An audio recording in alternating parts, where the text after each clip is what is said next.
It is April, and we all desperately need a reset right now. And I am determined, absolutely determined, to achieve the New Year's resolutions I set out at the beginning of the year. And this quarterly review is my secret weapon to doing it. Here's the thing. What nobody tells you about quarterly planning is that you don't have to start in January. You can start right now in April with this video. The important thing is just that you're checking in regularly with your planning and regularly with your productivity systems so that you actually know what you're doing and when you're doing it. So today I'm gonna walk you through exactly how I'm reviewing my first quarter. We're gonna talk about what worked, what didn't, and how I'm setting up spring to keep the momentum going. So grab your planners and let's dive in. So the first thing we need to do is give ourselves an honest review of the last 3 months and how they actually went. So this is not about beating yourself up if you didn't do what you wanted to over the last 3 months. It's just about gathering that valuable data so that we can make smarter decisions moving forward. So here's what I set out to accomplish in quarter one. I had 3 main goals. First was to read more than 6 books. I also wanted to complete the rough draft of a fan fiction that I'm writing. And I also wanted to try a bunch of workout classes and figure out if that worked for me as a regular method of integrating more movement into my life. So I'll talk through how I did for each of these. First, the book one, it's still just read more than 6 books. It shouldn't be a tall order, but here we are in April and I've completed just the one. I have this really bad habit of just picking up tons of books and starting them and then never finishing them. I'm in this place where I'm reading 3 books right now and I'm close to done with one of them and the other 2 are a little bit more dense. And if I get these 3 read, then I have 4 under my belt and I just need 2 more. So yeah, I feel that that's doable for the rest of the year, but I'm not really putting limits on this particular goal because I just want it to feel like fun. So we'll see how that pans out. The second goal I had was finishing this draft of this fan fiction, which is going to be a novel-length fan fiction. I have never finished a writing project before. May sound crazy to you. I mean, well, that's not totally true. I have finished writing projects, especially poems. I used to write a lot of poems. Shout out to those of you who were also like slam poets in college. We got a lot of good representation from 21 Jump Street. But I did finish poems, so I have finished writing projects. Obviously, I finished essays when I was in school. Obviously, I did all those kinds of things. But I've never finished a fiction project, and I would really like to. And my goal for quarter one was to finish my rough draft. Now, I consider my rough draft just like a really fleshed out plot outline with some snippets here and there of what I'm actually writing. So occasionally I'll get an inspiration for a scene I know is going to be in Act 2, and I'm like, I write that scene. But then the actual part of the rough draft that I'm trying to complete is just the progression of plot through the 4 acts that are in this particular story. So it's very detailed, but it is not like a fully fleshed out written draft, more like an extended plot outline. And I got 75% of the way through this, which if you'll take a look at my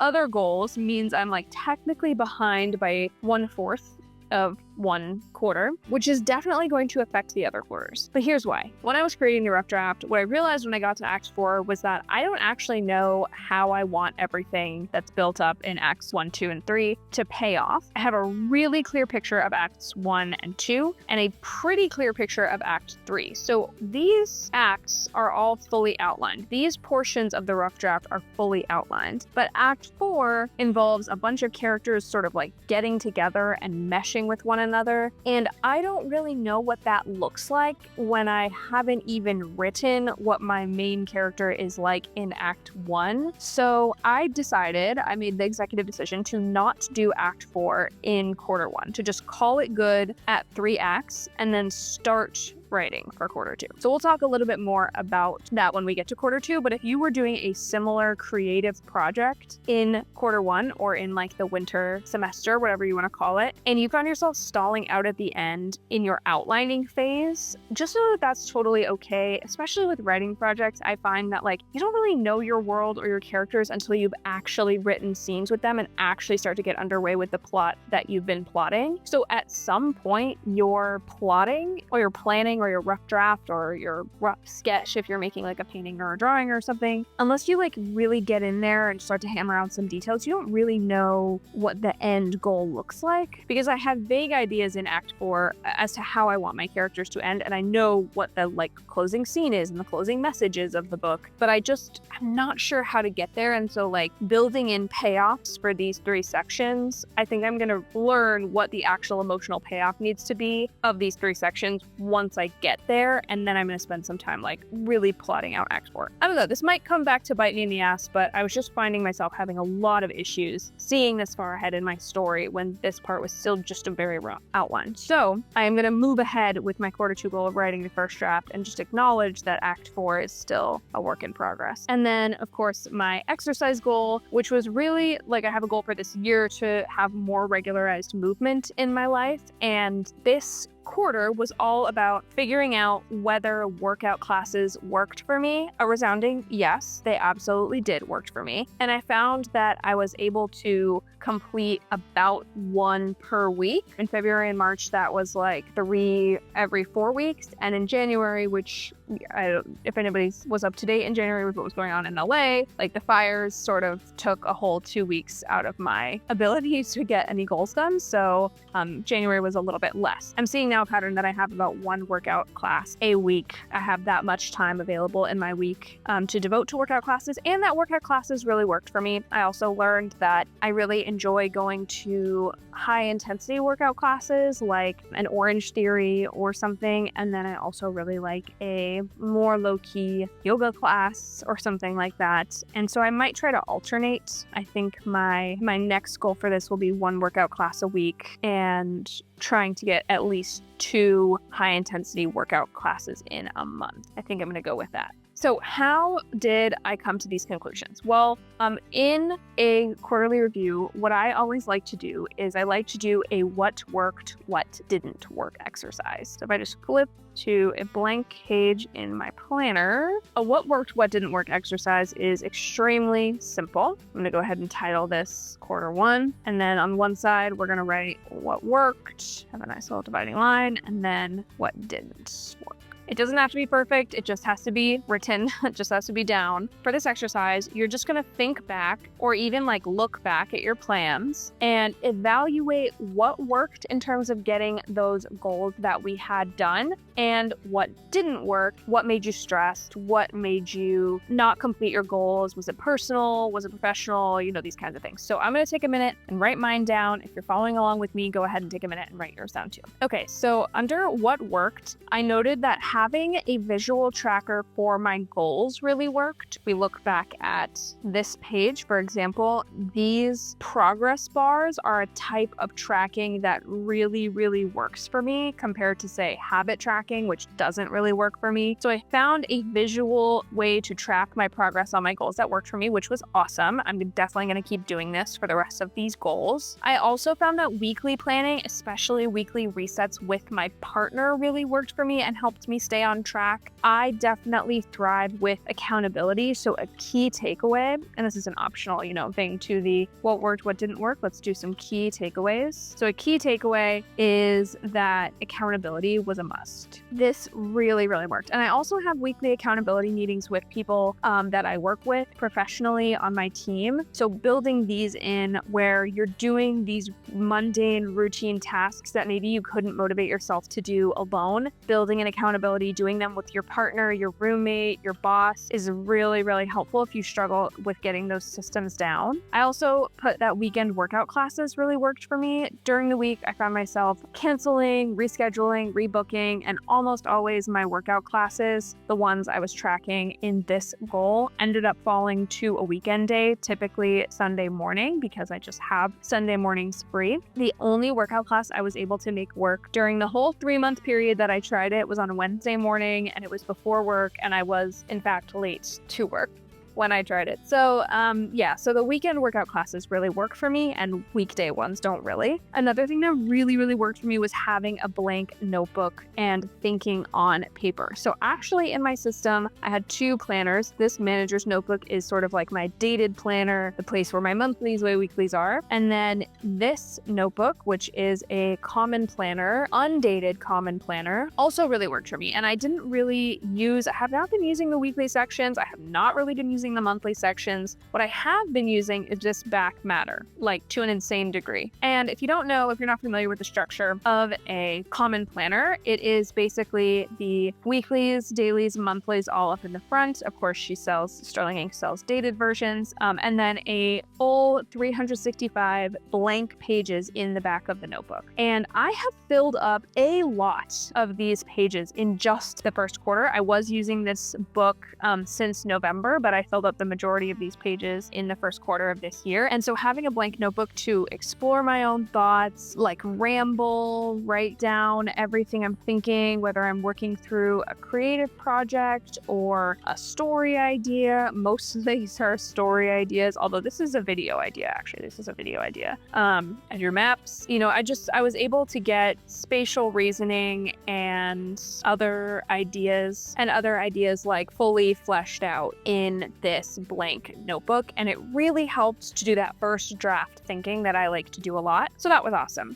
So I definitely need a blank notebook in my system. So keep blank notebook. And then what didn't work? Both these are where the real lessons come in. So my planner experiments were all over the place. For one, my paper planner that I have chosen is a new planner. I've never used it before, and it really feels like it. I found myself not reaching for this as much as I wanted to, ending up doing planning in these back pages of my common planner instead of in the dated page that I had devoted to it. I found myself not reaching for this to project plan, even though this is like a project planning notebook. And honestly, I used it for February, and then I fell off really hard in March and just really couldn't find a way to keep this in my system for March. Namely, I think the most difficult part of this is these monthly dashboards. When I first saw this, I really liked it, but it's just I've been struggling to find a use case for it. So my planners really did not work for me this quarter, and my planner experiments, namely like choosing a planner that I had never used before, that I didn't have experience with spreads that I had never used before or found a use for before, really made me struggle. But also my task management system was all over the place. My task management system changes every once in a while. I like to reevaluate it a lot, and in 2025 so far, it has not really been very consistent. I've been doing just a lot of scratchpad to-do lists and schedules on my calendar app and moving things from this notebook to that notebook. And has been all over the place. In the second half of March, I tried to implement the getting things done method, which I will show you a little bit more later in this video. Like I said, I was reading that book and it was very inspiring, and I've tried GTD a couple of times and it's always failed. And I think it's always failed because I've only skimmed the book. I've read in depth certain sections that I want to get to know better, but I really only skimmed the rest. And now I'm doing an actual deep dive with the book, and it's really making a difference. I'm fully drinking the Kool-Aid on this. So I think that's going to keep working. So I think what I'm going to put down as for a key takeaway for that is to stick with GTD method and to make work. And we're going to figure out along the way how to make that work in April and in quarter 2 beyond. But I think sticking with that, now that I've set it all up, and like I said, these tabs can really show you how I've set it all up, I think that will really help. So I'm going to focus on that. Another thing that didn't work is that I didn't set aside time to read, and I also had no routine around journaling. And this one really impacted my mental health. So here's what I'm going to do for these 2 things. I'm going to set aside time to either journal or read before bed. I often have time to do one of these activities before bed, and depending on how I feel that day, sometimes I reach for my journal, sometimes I reach for a book. But the worst nights are the nights when I'm just not doing any sort of quiet activity before bed, because this one was really bad for my mental mental health, like not having any journaling available to me. And then this one meant that I was like halfway through tons of books and I didn't ever finish anything. So I really want to finish things and I really want to make sure that I'm taking care of my mental health. So these are some key takeaways that I can get from just this very simple what worked, what didn't work exercise. And there's literally no judgment here, even the things that didn't work. So if you're doing this exercise alongside me, here's what you don't want to do. You don't want to write something down like, I kept canceling my workout classes because I was lazy. You want to write things like, morning workout classes didn't work for me, right? There's no amount of shaming yourself that is going to help you achieve your goals. So if you're doing this exercise, focus on writing it in a fairly neutral way and then identifying the key takeaways that you can pull out of the material that you've just essentially done a brain dump about. I want to hop in here and talk about something that's going to be a total game changer for my planning system. You know how I just mentioned those repetitive labels that I've been having to write out day after day? It gets tedious, right? That's where today's sponsor, the Liene PixCut S1, comes into play. And I think it's going to really save my hand from cramping. The Liene PixCut S1 is the world's first smart printing and cutting all-in-one machine designed specifically for home use. Think of it as a personal sticker factory that fits right on your desk. For today's setup, I'm using it to create waterproof, durable labels for my planner, and honestly, it's kind of transforming the setup. What makes this machine special is that it combines printing and cutting all in one device. No more printing something out and then painstakingly cutting around the edges with scissors like I used to do. This little powerhouse does both jobs for you. Let me show you how easy it is. I've created these daily date stickers that I use in my planner. I just select my design in the app, hit print, and then the PixCut S1 prints it out on sticker paper. But here's the magical part. It then automatically feeds the paper back through and precision cuts around each individual sticker. So I end up with perfectly cut stickers, ready to use, no scissors required. The best part for me has been the personalization. Instead of buying generic stickers online that never quite fit my system, I am able to create exactly what I need. My schedule, my goals pages, my daily logs, all customized to my specific needs with stickers and designs I actually love. I've also been using it for my home organization system, printing labels for my kitchen, my craft supplies, and even my file folder system. It's like having a professional label maker, but with infinite design possibilities. The app has tons of templates to start with, but you can also upload your own designs or photos. The print quality is amazing too. The stickers are waterproof, UV resistant, and scratch resistant, so they actually last. This will, no joke, save me hours of repetitive writing in my planner. And I love how everything looks cleaner and more consistent. I can go from an idea for a spread to printing it out and setting it up in just minutes. If you want to check out the Liene PixCut S1 for yourself, head to the link in my description box below. Trust me, if you're someone who loves an organized planner or is into any kind of organizing or crafting, this will be a total game changer. Thanks again to Liene for sponsoring this video, and now let me show you how I am using these fresh new stickers in my quarterly setup. Now that we've done a review, it's time to make some determinations for quarter two. So this is where we decide to make adjustments based on our quarter one experience. So on the next page, I'm going to go ahead and write quarter two planning. And let's talk about the planners I'm using. So number one, I really want to keep my manager's notebook in my system. I really want to give this another go, but it's just not working as a day-to-day or even week-to-week planner for me right now. So I'm going to transform it into a goal planner. And when we talk about my goals at the end of this video, I'll show you a little bit more about what that means. But the other thing is, if I'm not in this on a day-to-day basis, if I'm only checking this like once a week, which is realistically what I plan to do, I need a better day-to-day planner, and I have set that up in this very common planner. So I'm going to put common planner. My common planner is going to be my daily planner and my GTD system. So if you've been following this channel, you know that I'm like not typically a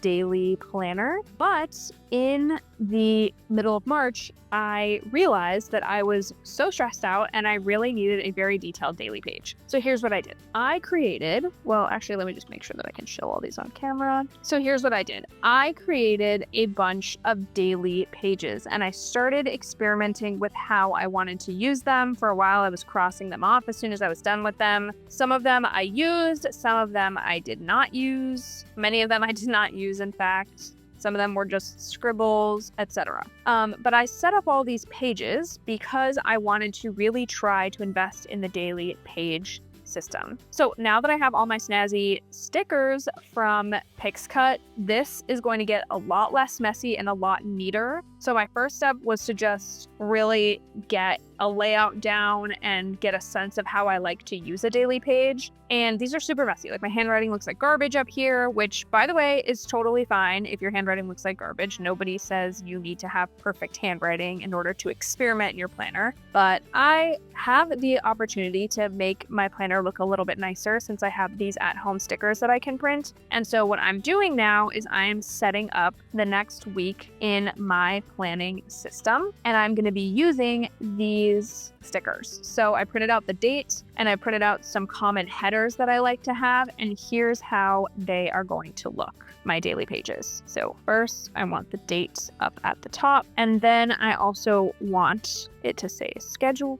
because I do my schedule every single day. By the way, this timeline on the side is actually something that Sterling Ink sells in her shop. So I went ahead and just used that because I bought a bunch of these washi strips from Sterling Ink when I first bought the undated planner, anticipating this very use case.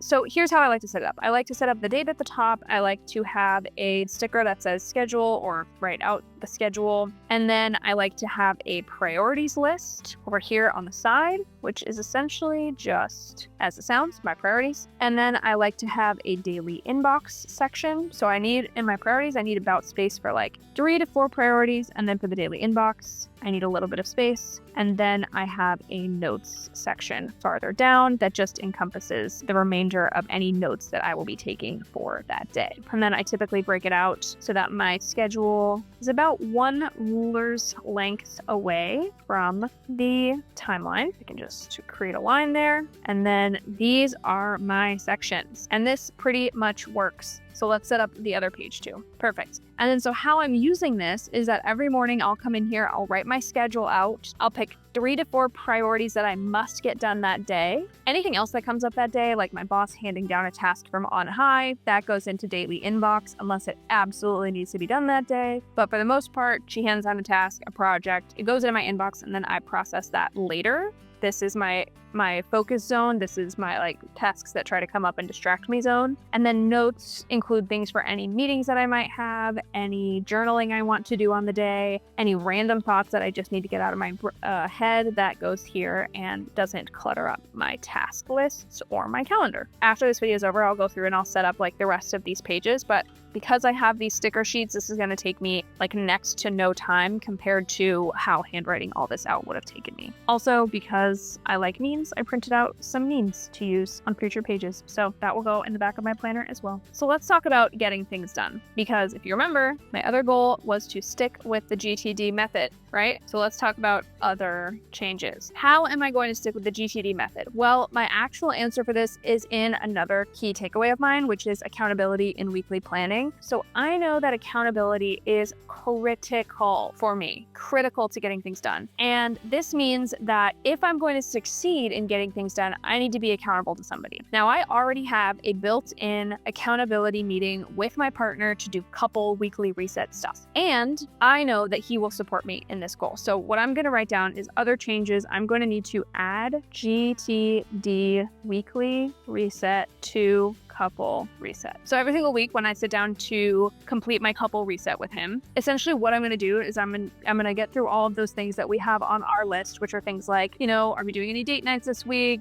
What do we have coming up on the calendar? What are we doing around the house? Just sort of like a basic list of projects that we check in every single week. Once we get through that, I'm going to tell him, now I'm going to do my getting things done reset. And he's going to be like, great. And if he's available, maybe he body doubles with me. If he's not, at least I've told somebody and I'm now accountable to that person that I'm going to do this weekly reset. So by sort of coupling it with an accountability meeting I already have, I'm going to use that to still be accountable for the thing that I really want to do in my personal life that I so far do not have accountability for. So adding that to the couple weekly reset is going to really, really help. And it takes advantage of 2 of my key takeaways. That one and that one are solid. I also need to keep a blank notebook. Luckily, I'm still in my common planner, so I still have all of this space of blank notebook left. So I have enough blank notebook here that I don't really need another one in my system right now. If I ever do need another one in my system, I will just add a different blank notebook or make sure I'm carrying around a different blank notebook. I'm not really worried about this one. I don't really need to write it down because I typically always have a blank notebook on me. It's just proof that it works over and over again. And lastly, my key takeaway was to journal or read before bed. So this just needs me to place a journal and a book by my bedside. So place journal and book by bedside. I can do those things. So these are now tasks. And because I'm in the getting things done method, I'm going to go ahead and put these tasks into my inbox. Quick overview of my getting things done method. I have these sections for my inbox blocked out. I have some next actions pages. I have a delegate list. I have a project section, which I'm actually not going to show you because that's pretty sensitive. I have a references section, including a reference list for my YouTube videos, no spoilers. And then I also have a someday list and, of course, a big old notes section, which will continue on in the back over here. So I'm adding these two things to my inbox to really firm up my getting things done method. Cool, that's done. So I'm just going to go ahead and cross these off to note that I put them where they should belong. Okay, the last thing I want to do is set up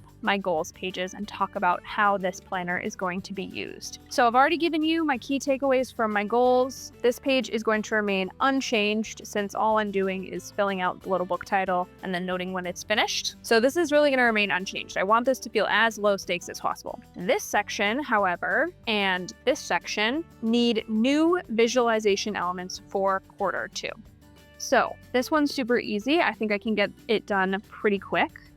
Just pulling out an eraser. So let's call this goal Q2, write first draft, Act 4, maybe. Since I didn't finish Act 4 in the rough draft, I may not actually write it this quarter. That's fine. We're just still going to try to get as much as possible of the first draft written in quarter 2.